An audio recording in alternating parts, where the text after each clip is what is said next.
Optimization. This is one of the biggest applications of what we've been learning. Let's say we were asked to build gutters to put around a house. You know, gutters are a shallow trough underneath the roof, catches rainwater. Notice there's not a lot around this area because of the leaf buildup. But we want to make sure that the gutter is designed to hold a maximum amount of water. It protects the foundation. So let's say we have a large roll of sheet metal, measures 24 inches wide, and the length is sufficiently large enough to make gutters to go around the whole house. So that's why it doesn't stop, because it keeps going all the way around the house.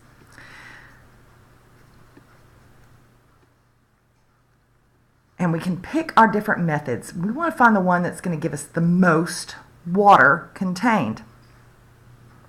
Option A, we can fold it up directly in the middle and make a triangular prism. Option B, we can fold it up on two sides and make more of a trapezoidal. Or we can fold it up into a rectangle to create kind of a rectangular prism, as you see on the next side. Or what if we rounded it out and made a semicircular prism? Which one out of these four options would be the best for maximizing the volume of water held by the gutter?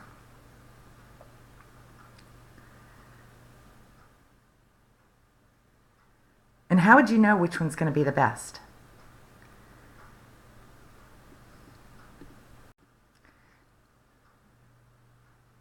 So to figure out which one is best, we're thinking about volume that they can hold, right? Because we want them to hold the maximum amount of water. So let's go back to page 57. A triangular prism. Now they all are going to have the same length because they're going around the house. So when we're talking about volume, of course, volume is the area of the base times the length. Now remember, this was 24 inches wide, so 24 went around here and here.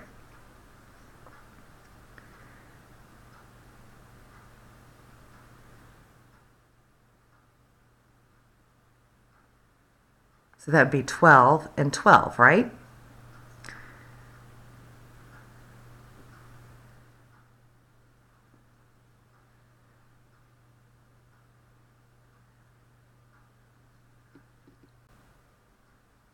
I'm actually going to leave this part of it for you. Which one do you think is going to be the best design? And sketch a picture of that exact design using the dimensions. Remember, we've got 24 inches of material. So around here, that'd be 24 going around here. 24 going around three sides here. Figuring out which one is actually going to optimize our water holder, capture is kind of an interesting problem to look at. Now, let's just look at some of the algebraic functions and optimizing these real-world situations. We're going to start by focusing on maximums because we'll maximize the volume in that first problem. And finding minimum values is nearly identical, so very similar technique. What we want to do is find the x values that will maximize the function. So notice on this one, we have a parabola, and the maximum of that function is at x equals 4. What would the derivative be at that point? Well, it's at the top. Slope of the tangent line would be 0. So f prime of 4 is 0.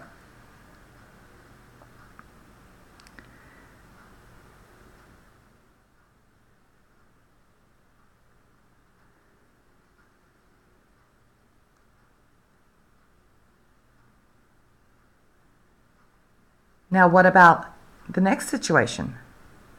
Well, the maximum value is not a vertex. it is actually the highest point when we're looking from 0 to 10. So here, it's the x value of 0. Now, what is the slope at that point? Well, that's a little bit different because this is not a parabola. It's not the top of a hill. That is actually an end point, but we could still find the derivative. The derivative would be the slope at that point. So rise over run, we're going from 0.9 to 4.5. So that's down 4 over 4, which means we have a slope of -1. On this one, from 0 to 10,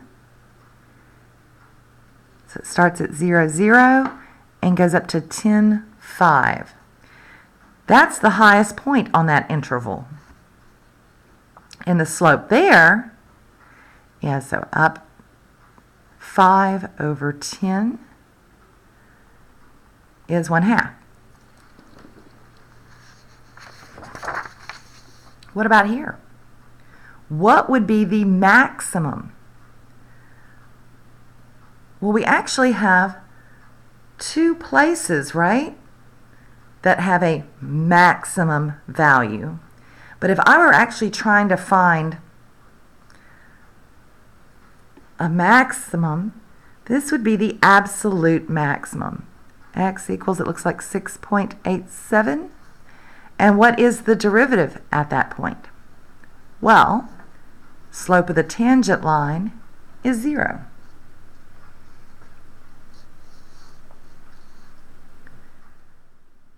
Ooh, interesting function. We have a little cusp up there at x equals 5. That is the maximum value. What is the derivative at that point? Well, the derivative does not exist at that point because that's a sharp turn. So there are three ways for a continuous function to achieve a maximum value. Notice that we had times where it was an endpoint, and then we had times when the derivative was 0, and then we had a time where we have that sharp turn.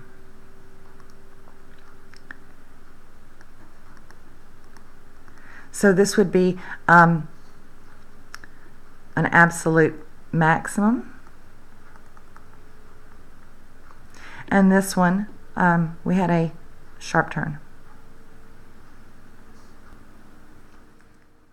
So to optimize a function algebraically, we need to find the critical points. Those points where the derivative equals 0 or where it doesn't exist. And then argue which point will maximize or minimize the function depending on what we're asked to do. If the endpoints exist, see which of the endpoints or critical points gives the largest or smallest value. If we do not have endpoints, we need to see which critical point would yield a relative maximum or a relative minimum. By discussing concavity is another option to talk about that second derivative.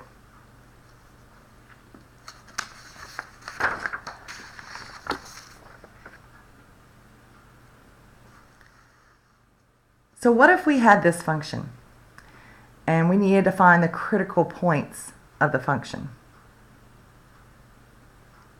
So we want to find when our function equals, when the derivative equals 0. So let's find that first derivative.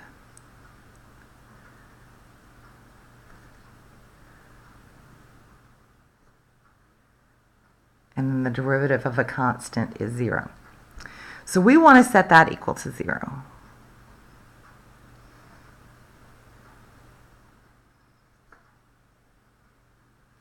Can factor out a -4x.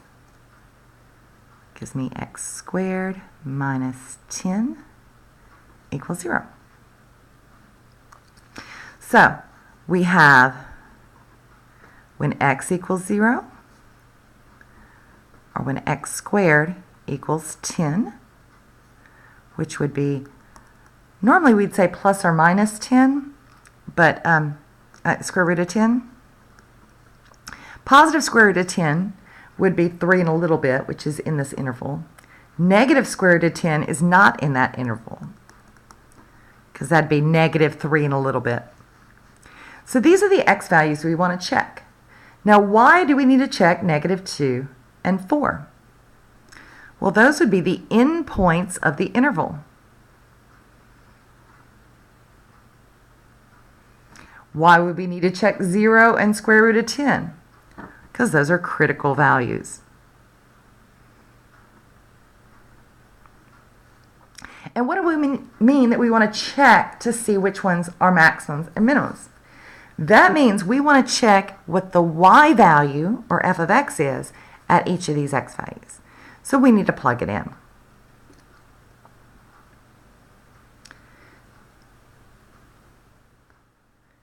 So for the sake of time, we can use our calculator.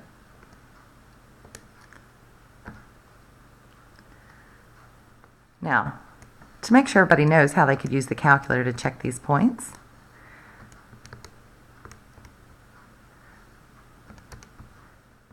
now we're trying to find the y values for each of these. Now I know when I look at the graph, I'm gonna be able to see which ones are the maximums, but we want, on your test, you want to actually write down the actual f of x. So f of negative 2 and so forth. Now there's two ways you can do that. You can go to the graph and trace it, or we can plug those values in manually. Or we can do y1 of negative 2, and it gives me the f of x that goes with that. y1 of 4. Ooh, notice our endpoints are both 0.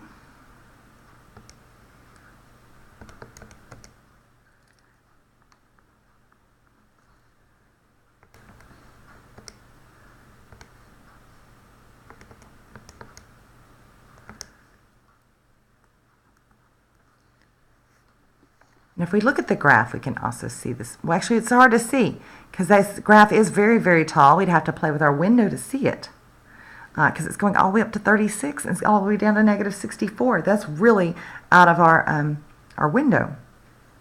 So which one is the maximum? The maximum value of f of x is 36. That's the maximum value. Now, it occurs when x is square root of 10. Now, what if those endpoints weren't included? Well, we're given the same function, so we already know what our critical points were. It was x equals 0 and x equals the square root of 10. Now, the other way to check for whether it's a maximum or a minimum value is to check the second derivative. So we had that the first derivative was negative 4x cubed plus 40x. And the second derivative would be negative 12x squared plus 40. So if I plug in 0, I'd get 0 plus 40, that's 40. That means it's concave up. The second derivative at square root of 10. Squaring a square root, that would give me 10 back. Negative 120 plus 40 is negative 80. That's concave down.